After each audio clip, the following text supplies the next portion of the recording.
Hi, welcome back to another episode of the Critical Fools podcast. This is episode number 49, and this week we are reviewing a British kind of dark comedy from the year 2000 called Snatch. And it's directed by Guy Ritchie, and it's got a pretty star-studded cast of Benicio del Toro, I believe Brad Pitt, and Jason Statham. And there were a bunch of other actors that I've seen before, but I can't remember their names off the top of my head. But anyway, a friend recommended this movie to me, and I'm glad because this was very reminiscent to me because of the black comedy style of another movie we reviewed, which was Trainspotting. It was also another UK film. It's not English, but UK film because Trainspotting was Scottish. But I really enjoyed a lot of the humor. I was laughing quite a bit throughout this film. I kind of just want to get your initial takes, Chris. What did you think about this movie? Yeah, the movie was actually pretty funny.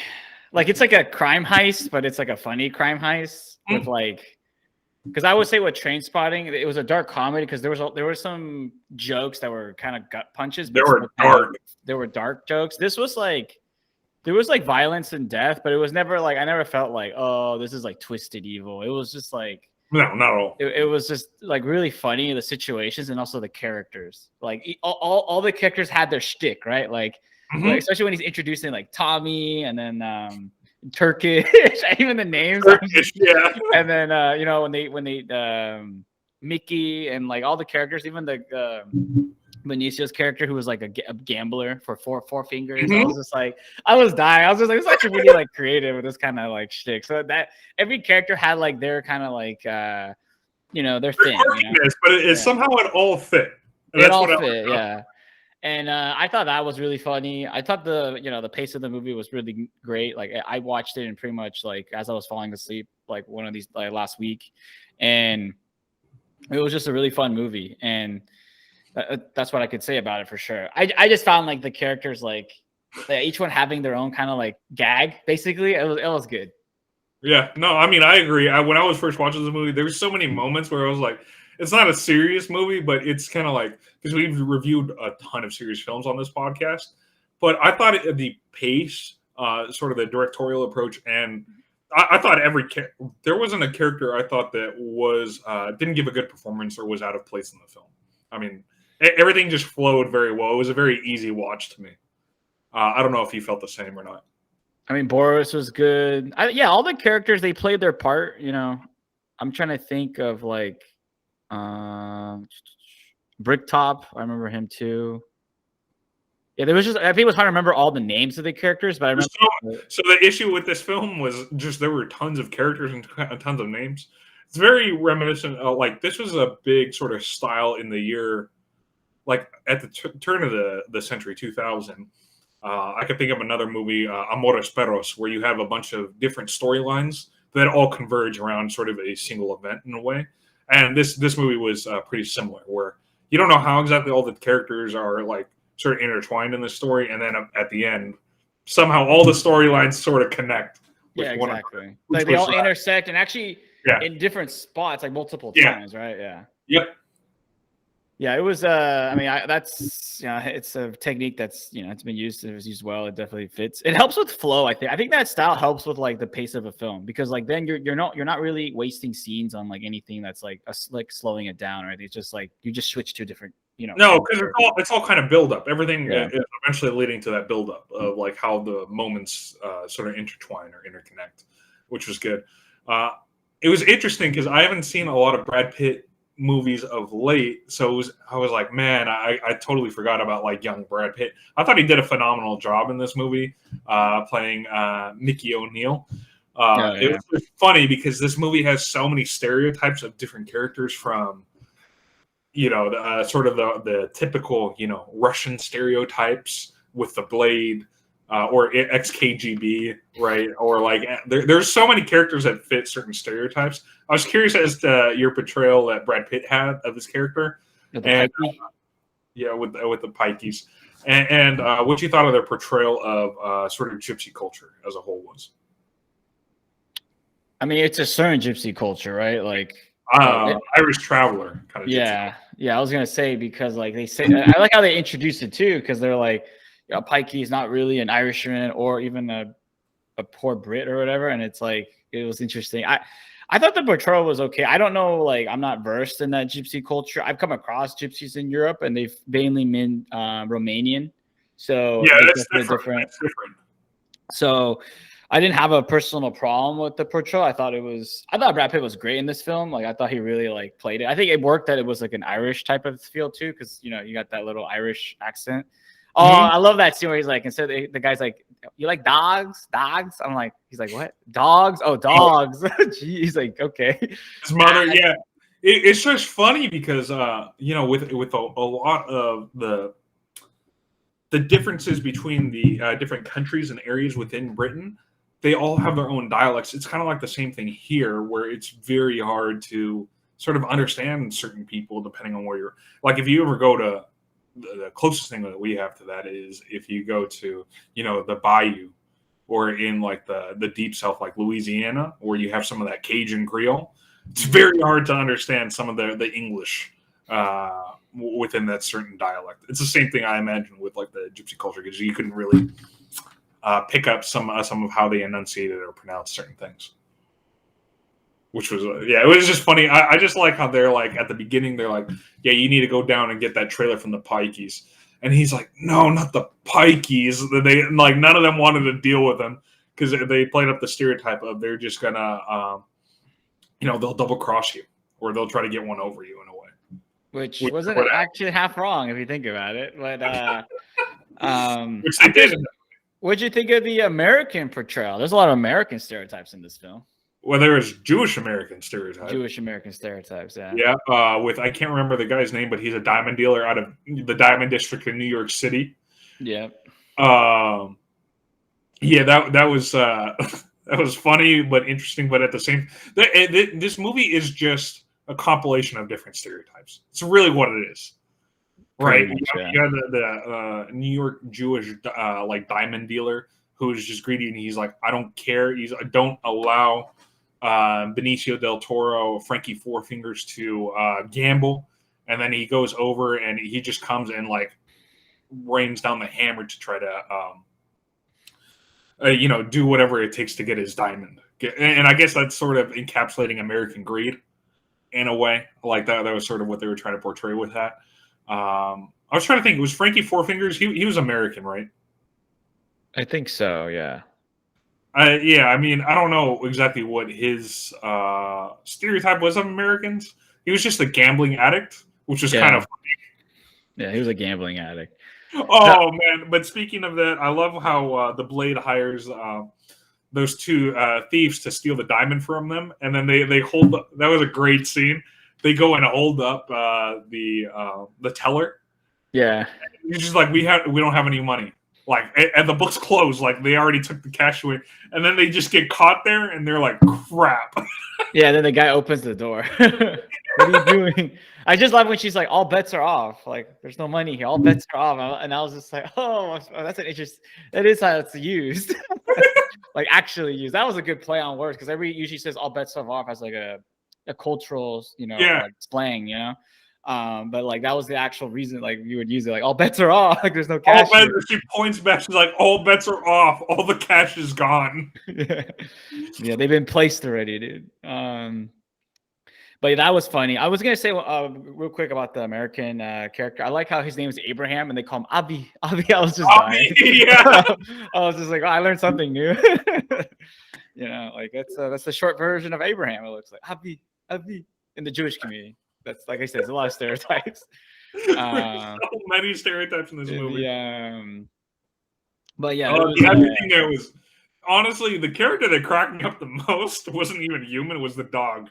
The dog had so many good scenes in this movie. Oh yeah, the dog like didn't ever die. I was convinced that they're gonna kill the dog at one point.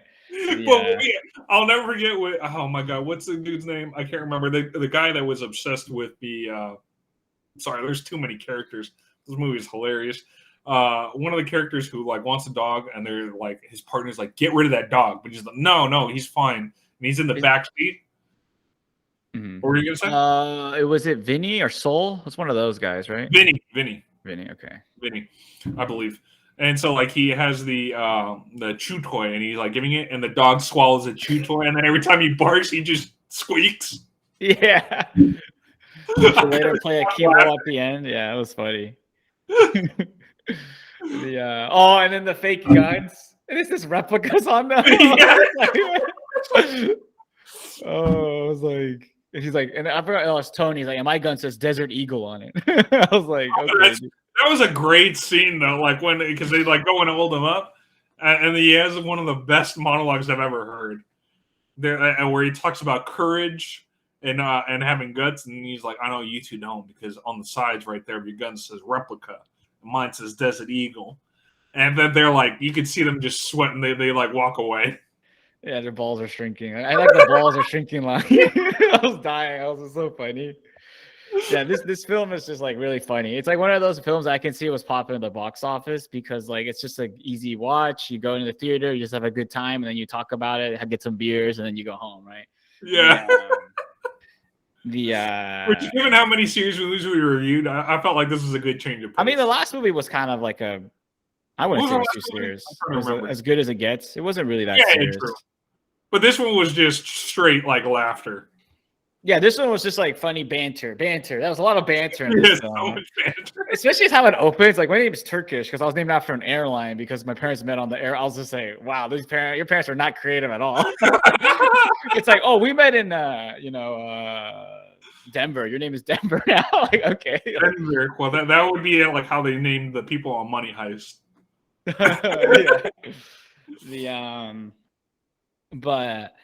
But yeah, that was I was gonna say, I thought Tommy was funny too.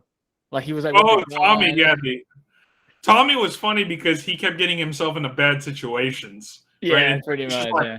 Like when they had his like prize fighter, right? And they go, and then Brad Pitt goes, and they decide to have the bare knuckle fight, and he gets knocked out, and then Turkish is like, "Why the hell would you let him fight?" And he's like, "I don't know. I didn't think he was gonna lose." He's like, "You don't put him against a bare knuckle, like gypsy, like boxing champ." Yeah, that was so. Oh, so the other thing that and how I knew a little bit about boxing culture is just because of Tyson Fury. He comes from that culture too. Yeah, he does. He's the gypsy fighter. Yep, arguably one of the best heavyweights of all time, for sure. That's true.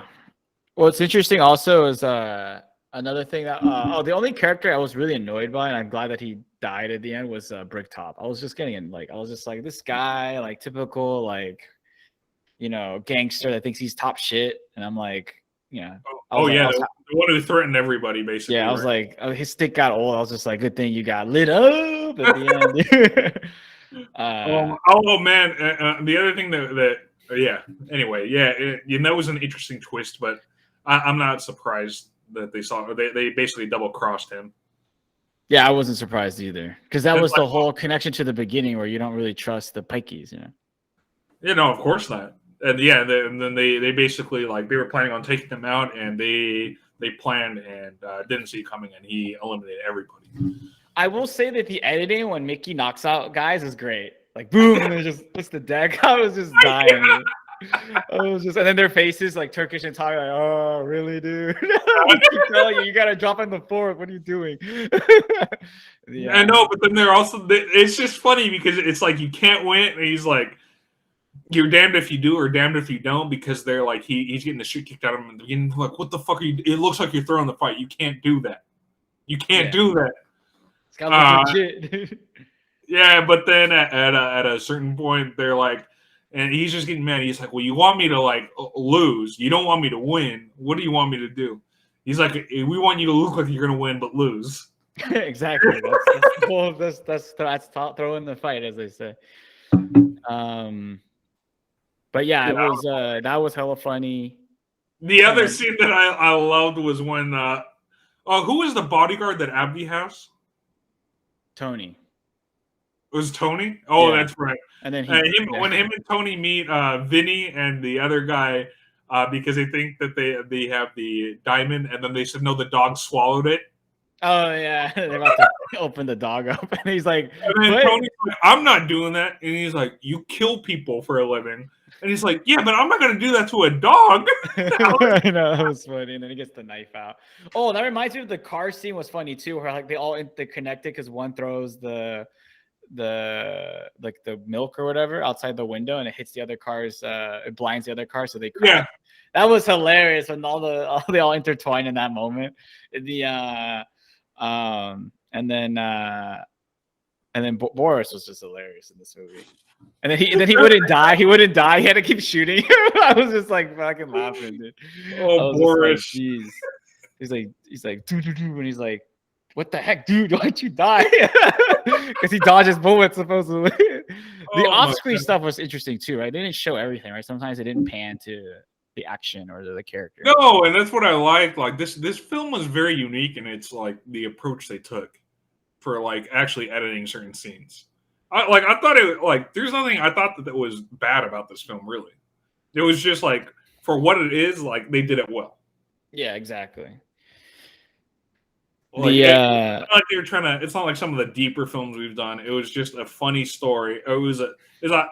This whole plot. I'm not going to go through all of it. Was just a heist story with a lot of funny moments in between, and all the characters connect. Yeah, they all intertwine. I also like how they keep getting like duped by the pikeys, right? Like first the fight, and then like when they do the dog, the little bet on with the dogs, and then they lose that too. With the dogs? Not the dogs. When they do the bet, remember like Mickey tells them like, either you win here. Or I forgot what it was like. It was some kind of like they got duped again because then he had to give him a better caravan, remember? Oh yeah. And just, he's like, "Why do you need a caravan? It's for me, mom. It's always for the mom." Oh, that was a dark moment when the mom was. Oh Lord, yeah, I was just Bricktop, man. You're ruthless. Bricktop is ruthless, and it cost him in the end. Yep. A little bit of mercy at times. So what's interesting is that, like you said, with the cast. Oh, the other thing was also it was Tyrone was the one. Like I found his character hilarious. Oh yeah, then when he was getting bit by the dog, that was terrible. But also like how in the beginning he comes over. They identify Tyrone. Yeah, but also in the first car scene where you meet him, like he's kind of like built up as to be a moron, then he ends up being the smartest one of those three idiots, right? Tyrone, he finds the guy with the suit. He gets the Benicia's character. He gets the guy with the suitcase. He gets him out of the jam because they're trapped. Yeah, because the gag is that like they're pushing. They don't realize they got to pull. That's why it was funny. Yeah. Right? They're like, we need to get out. We're stuck, and then they just go down. He goes like, "What are you guys doing?" He just pushes it. It's just like, and it's happened to all of us, right? Like, wait, why is this open? It's it's a pull. I was dying. I was just like, it's so funny. But then Tyrone obviously gets identified, and then he gets beat up and stuff. But like. Oh yeah, when the Bricktop shows him like that's they had the I guess the wet room, they're gonna cut him up. I was just like, geez, oh yeah, that was ruthless, man. Yeah. And they're like, "Who the heck are you?" And that was a great scene by Bricktop. Who am I? Who the bleep am I? And then he's like, "Come with me, I'll show you." And then you see the room, and they're like, you can see their like hearts sink. Yeah, they're like, with this guy, that scene, that one scene reminded me of Dexter, because like in Dexter, there's a lot of those kind of scenes of like cutting up the body and disposing it. Like that? Yeah. Huh? With a bunch of not a bunch of people, but like the setup with all the plastic so you can dispose of it and stuff. But yeah, it was Wire too. Hmm? That was like in The Wire as well. That was Marlo. Remember Marlo? Marlo Stanton. Yep.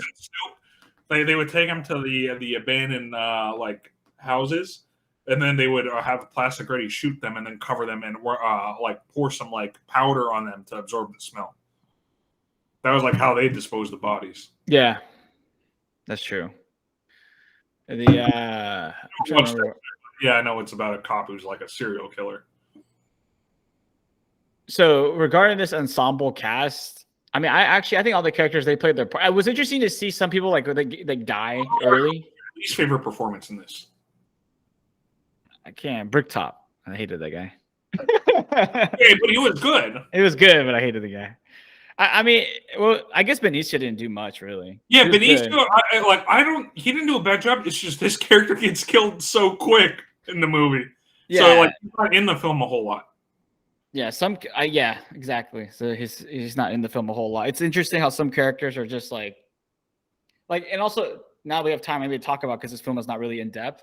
No. You know, you could see that like Benicio's agent probably said, "Can you be in this movie? You just need to shoot like 1 week." Right, because they just often, when you study more filmmaking, and it's a good exposure. I think that you could see this film was going to be a blockbuster. Yeah, but like for the amount of work, he probably only had to show up for like a week of shooting, and then he got to leave. Because a lot of actors, when I don't listen to as many interviews as I used to, but like they often say like if you're the star, you're pretty much there for the whole process until post-production. But if you're only there for like a part of the film, like Benicio's here, you're only shooting for like a max 2 weeks, and then you're just gone. It's interesting how that works. Like how you can be on like multiple different working the whole year on the different movies, and depending on your role you only have to commit so much. So like Benicio is a good example. Like he just probably had to shoot a week his scenes and then that was it. And that's just an interesting factoid for the audience that like it's these actors, you see them in the films and you think they're like, oh, they were there all year. No, like if it's a big project, yes, but like a lot of the actors, like they plan it out with their agent, like, okay, these are the big movies you're going to do, you need to film for 2 months on set. And others are like, yeah, they just need you to do like, a sequence and you just show up for that. So it is interesting too in that regard. Because like we also forget that it's a job for them. They need to pay the bills too, So they need to make sure they're working also the whole year, ideally. Yeah, no, of course. I'm trying to think. Yeah, I thought that there was no character that I thought was sort of out of place. Every character and actor that they casted, I thought like fit their roles very well, and it all meshed into a really good product, which is probably why this film was very successful. Because I could see why it garnered a lot of buzz back in 2000 when it came out. But yeah, anyway, I was kind of curious. What is your favorite scene in this movie? Or if you have favorite scene? Yeah. The Desert Eagle one? No, that's a good one. But I think my favorite scene, just because of my own personality, I like kind of like this brash absurdness, is when Boris is really pissed and he comes out with a huge gun.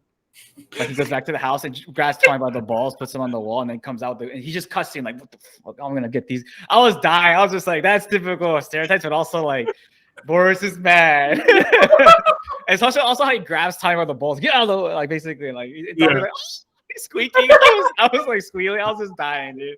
Oh, that was good. He comes out the big guys like, I'm gonna get them. I was just like, damn, this guy is serious, dude. And at first I thought it was like an RPG, but it's just like a big assault rifle. Yeah. I was just like, if it was an RPG, I would have did that. Dude, that would have been the best scene. That would have been the best scene in the whole film, dude. I was like, this is so racist. But they didn't go that far. So a little critique. You gotta go with the RPG and then blow up. I think you would have lost it. You wouldn't have been able to finish the movie. Oh man, dude. That would have been good, dude. Oh man. Oh no, my personal favorite, I think, scene in the film was when Avi, Tony, and then I can never remember the other dude, but Vinny and the other character. Soul. When they're all together and like they're talking about like we talked about this before, but the dog, right? They're like the dog ate the diamond, and then Tony's reluctant. He's like, fine, I'll shoot the dog, or like I'll kill the dog. And then finally, Vinny's like, no. And he's like, he pulls out the diamond because he's holding like hiding it in his like crotch area. Yeah. And then they're like, you're gonna make me kill the dog. And Avi's like really irritated and annoyed. He's like, all right, we're good. We're gonna go. And then all of a sudden the dog goes and actually eats the diamond, and then Avi starts shooting everywhere. Yeah, like randomly. Out the window, and then he's like, "Come on, Tony, we gotta go." And then he comes back, and he's like, "Tony," and then it implies that he shot Tony. Yeah, and then Avi's like, and then you just see the plane scenes of him like boarding the plane going. Yeah, and then he's just like, what did you do? Like, I forgot what the agent tells him. He's just like, don't go to England or something like that. But also even that, like how it ended was funny too. How like Sol and Vinny get screwed because the bodies they never dispose of. They get caught in the car. Yeah, and then Turkish and Tommy get the dog diamond, and they then get the dog by going to the vet. Yeah, and they go back to the original. Oh my god, that was the other thing I found hilarious. What was the name of the diamond dealer in London? Oh, I can't remember his name. He was Jewish. or he wasn't He's Jewish. fake Jewish. He was fake Jewish. He just put on the Dude, I was dying. because it made him look more like authentic. Yeah, more like he knows what he's doing. I was dying too. That was funny. I couldn't stop laughing when I was seeing this. Uh, yeah, there were so many funny scenes in this movie. Like, tons. I was laughing more than. Yeah, I was definitely laughing more than I was in this film. Right, Yeah, it was the scenes and the like how they were sort of directed and shot. They were just so absurd that it was just so funny to see on screen. the punchlines were great in this film. Yeah. That's why they're funny. Yeah, no, yeah, there were very few moments where I was not entertained in this movie. It was funny. This movie was funny. But yeah, is there anything else that you wanted to talk about in this film? This is not like going to be super long because it's not a complex film. There's not a whole lot to go into. It's like it's kind of a film you got to watch and just enjoy it. So what I will say about this film is very rewatchable. I could watch it today and be fine. I'd probably laugh again. This is a good film if like you're at let's say you're hosting an event, you just need some background noise other than music. This is probably a good film to have because like people can just also you can kind of I will say this, I haven't tried it, but I suspect you can also maybe jump in and out. Like you can just like I feel like you miss some points, but it like you can enjoy specific scenes. I mean, like oh yeah, you'd probably laugh at some of the absurdness, no matter if you jumped in or not. But what I will say is the rewatchability of this film to me is pretty high. It is. It's a popcorn flick, so I would expect. Yeah, but it was a well done popcorn flick. Yes. There's some I've seen that are popcorn that were rewatched, but they're just not as enjoyable. Like this, to me, it would be enjoyable to rewatch. I'd still laugh. Oh yeah, definitely. It's still funny. It's funny because the jokes are funny. So yeah. Anyway, yeah. I mean, it's not a whole lot of deep film. It was just very interesting, also to me when I was watching this film, seeing a lot of star actors just at the beginning of their careers. Right, Jason Statham's been in a lot of films since. Same thing with Brad Pitt and obviously Benicio, right? And these people have had astronomical careers since being in this film. But yeah, I think that's pretty much it. Do you want to get into your final thoughts and ratings, or is there anything else? Before we get into that, what this film actually reminded me of was like it was almost like a precursor to the Ocean 11's hype that would eventually happen, right? Like it's a bit different, but also I see so many similarities in terms of like. The style in terms of like the jokes are incorporated into the heist. To be honest, I've actually never seen any of the Ocean's 11s. So I've only seen a couple. They milked it too much. The first one is good. First one good? Okay. The first one's good, yeah. And like there's some overlap in style here. Not as funny, but like kind of like the twists are kind of like jokes in a sense. Like is that kind of feel with the editing. I mean, you would get it if you saw it. So I had those kind of vibes of those like a precursor to like those kind of films that would get really popular and obviously over the course of the next decade. But yeah, now we can get into final thought. I can start if you want. Sure.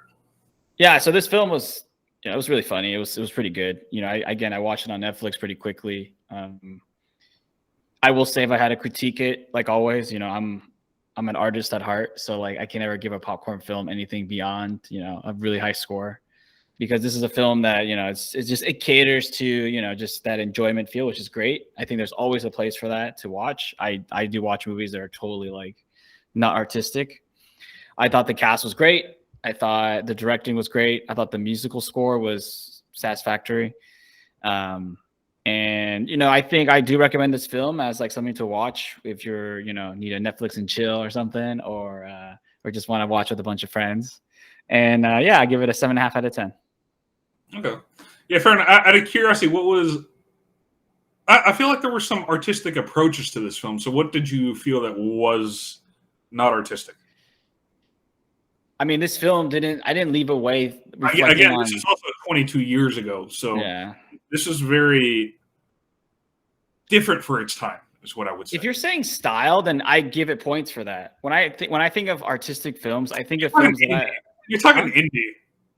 When I think of artistic films, not even indie. Like I would say, like it's even films that even Kingdom of Heaven, I would say was artistic. Where I leave away when I leave a film like thinking about certain topics of my own life, or maybe or just either myself or bigger picture. I don't leave this film going like, oh, you know what, like I need to think about this deeply for an hour. Okay, yeah, it's not a deep film, but that's not the point of this film. It's not. That's why I say like it's a solid film, but I'm never gonna give a popcorn film anything beyond an 8. So 7.5 is pretty high for me. That's like reviewing a rap song and saying it's not a rock song, and it's just like it's totally different. Yeah, I have my own analysis. I think that's my issue with your like critique system. Is like for what it is, you got to rate it according to what it is. And for a popcorn film, I would say it's. So what I will say, it's not a deep film. But it's not meant to be. And I guess, and so they had a very unique style into how they filmed, how they produced this film, how they casted it. It was meant to make you laugh. The jokes landed. It's not a sort of like crude comedies that you have like that were like Ben Stiller or the Adam Sandler type of films where it was still trying to get you to laugh, but the punchlines don't hit as hard. This is more of a black comedy. I guess like you were saying, more of the Ocean's 11 type. There were many. I thought this film did everything that it was trying to do very well. The issue, I guess, I would say is like I don't really remember the soundtrack a whole lot, so that might be the one critique. Is that for certain other films I reviewed, the soundtracks do stick. And this one was just, I guess, okay because it's not super memorable to me. But I thought the acting was great. I thought the dog scenes just absolutely killed me in this film. I was just laughing so hard. Yeah, I don't really have a whole lot of critiques for what this film is. So because of that, I have to give it an 8.5. That's fair. I think I give it a 10 out of 10 at this rate, dude. No, I mean, or 9.5. Yeah. It was not perfect because, like, you're right. I was like, I don't remember the soundtrack. And there's other films I watched where it's like the soundtrack is phenomenal. I would say like The Dark Knight, when Hans Zimmer was one of them. Like every scene, you kind of felt like the music kind of went along with like what the scene was trying to like portray. You get what I'm saying, though? No, Dark Knight had a great soundtrack. Yeah, exactly. Yeah, it wasn't quite the same. But yeah, you get what I'm saying, though. So it was not perfect, but I thought it was good for what they were trying to do. And I thought these these star actors today, when they were young and they did a great job in their roles. That's true, yeah. And Guy Ritchie too. It wasn't one of his first films. Guy Ritchie, yeah. What did he end up doing? I'm kind of curious. Yeah, I've heard his name a lot. I think because I feel like I've seen a bunch of his films. Let's see. Oh, he's part of the Sherlock Holmes series. He's done also. Oh, I didn't see King Arthur. Oh, he's done Aladdin. Okay, so I've heard his name. I just haven't watched like a lot of. I haven't watched a lot of his movies. Yeah. Yeah, but anyway, so that was the other thing. I was teetering between. Yeah, it's probably somewhere between 8.5 and 9 because I would say the rewatchability of this film, like I echoed earlier, was really high. So for that probably skews my ratings higher than yours. I mean, generally we're like almost always in films, like I rate higher except for last week.